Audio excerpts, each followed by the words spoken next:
ইনি হলেন কওমি মাদ্রাসার একজন আলেম, একেবারে মুফতি। উনি একজন আলেম, এই যে মাওলানা মহিবুল্লাহ, এই যে উনি একজন প্রখ্যাত আলেম, মাদ্রাসার মোহতামিম, শিক্ষক।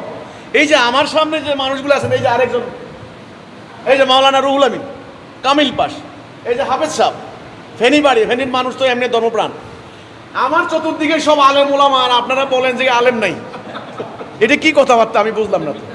মেন ঘটনা হচ্ছে ওটা না, মেন ঘটনা হচ্ছে ওই যে হিজবুত তাওহীদে যদি কেউ আসে ওটা আলেম না, ঠিক? ওটা কে, ওদের ভাষায় ওটা গার্মেন্টসের কর্মী, আল্লাহ জাল্লাহ এগুলা।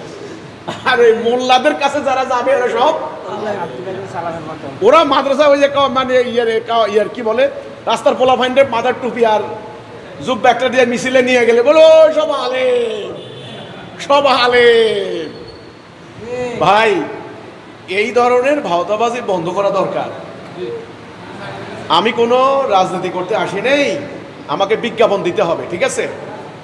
হিজবুত তাওহীদের শত শত আলেম এখন কাজ করছেন, হাজার হাজার লক্ষ লক্ষ আলেম হিজবুত তাওহীদ আন্দোলনের জন্য দোয়া করছেন, সমর্থন করছেন, সাপোর্ট করছেন।